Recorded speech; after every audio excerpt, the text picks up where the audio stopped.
بسم الله الرحمن الرحيم الحمد لله رب العالمين وصلى الله على سيدنا محمد وعلى آله وصحبه أجمعين. وعن أبي بكرة رضي الله عنه أن النبي صلى الله عليه وسلم قال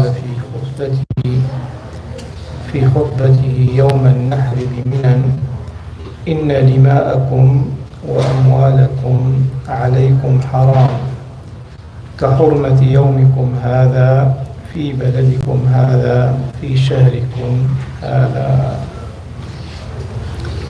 So we're still in the chapter of usurpation of property. That's including any property for others. And here is the Prophet ﷺ in the famous khutbah in Mina said that your blood and your wealth are forbidden for you and they're sanctified. Such Allah subhanahu wa ta'ala has made this day and this land sanctified. So there is no money, no wealth, no property can be taken from any other person unlawfully. And the hadith is very much self-explanatory and very clear, alhamdulillah. So now we move to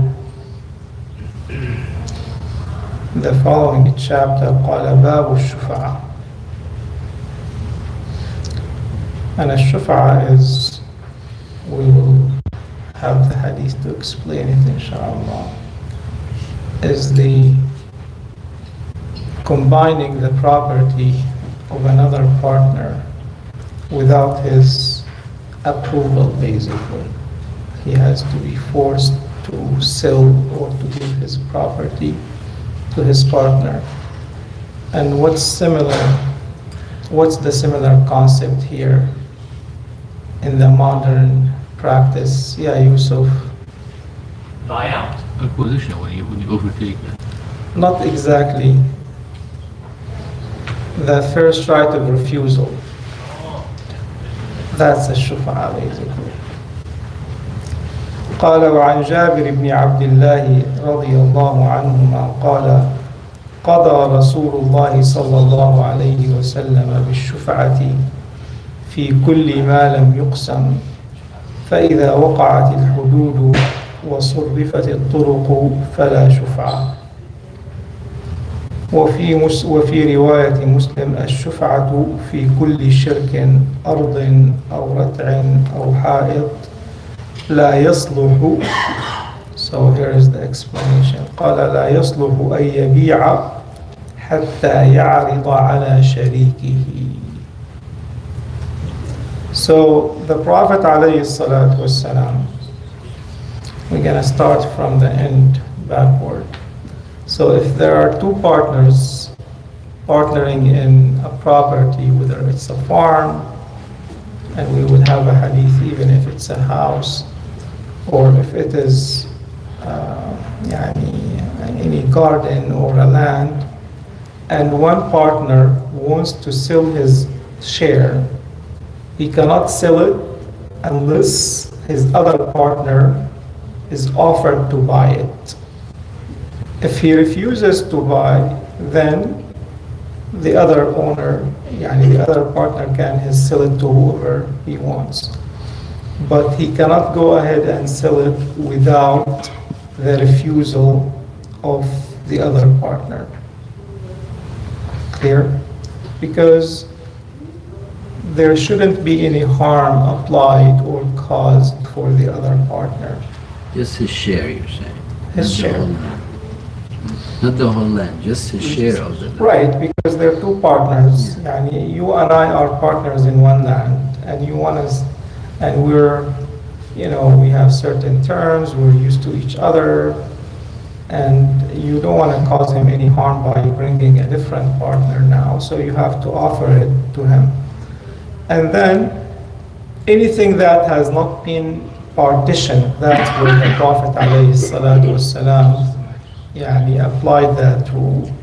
But if there are like separate boundaries now, let's say we have a farm and there is only partition, this is belong to me, this belong to you, or there is a road in between, then that does not apply. الله. قال وعن أبي رافع رضي الله عنه قال قال رسول الله صلى الله عليه وسلم الجار أحق بسقبه أو بسقبه قال وفيه قصة. والقصة اللهم صل على سيدنا محمد. What's the قصة? يعني there were two companions. One of them is Sa'ad bin Abi Waqqas, and the other one إيش اسمه المخزومي. So they owned a common house, right? And al-Makhzumi had only 2 rooms. قال له بيتين فيها. So he had 2 rooms only. And he asked Abu Rafi' to intercede for him. And Sa'ad didn't want to buy him. But then Abu Rafi' said, by Allah, you have to buy him. Then he said, I can only buy him for 400 dinar. So Al-Makhzumi said, how could I sell him to you for 400 when I was offered 500? But I will only do that because the Prophet ﷺ said, Al-Jaru, and here is not only a neighbor, is also a partner that is more deserving of the saqabihi, the neighborhood. So whatever is adjacent, then the neighbor is more deserving. So then he ended selling it for even less than what it's worth. And in the hadith of Anas also, the Prophet ﷺ, جار الدار أحق بالدار. So the one who lives next to you is more deserving of buying it. And this is a dispute between the scholars.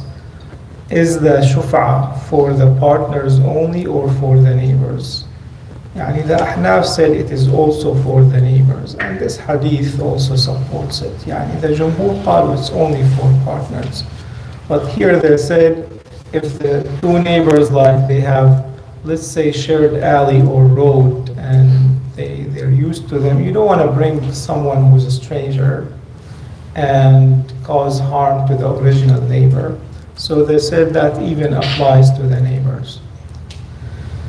And now, there are rules that supersede all these things, whether it's over in Muslim countries or here. And most of these rules in our countries, by the way, they do actually take the Shuf'a into consideration.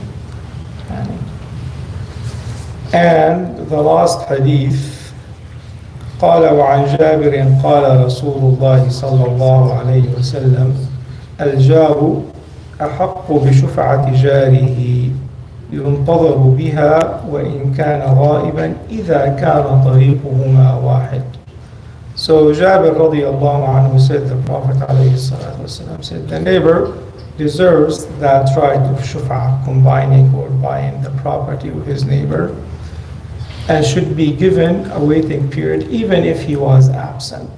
So then they said he can be given like 3 days till he comes back or till he's informed. And then whenever he refuses, then it goes on to the public. But he had a contingency that they had to be on the same road, meaning it's a common property, even the road is being used, common use by the 2 neighbors. وصلى الله على سيدنا محمد وآله وسلم. What was the term that you said? In English, you said... First right of refusal. First strike. Right. حق الرفض هذا أخذوه من الفقه الإسلامي. It is documented. You first offer it to the, You first offer it. to the, your partner Exactly. first. If he refuses, then you If you can. refuse it, you pass it on to the public. Either. هذا أخذوه من الفقه. Oh, it makes sense.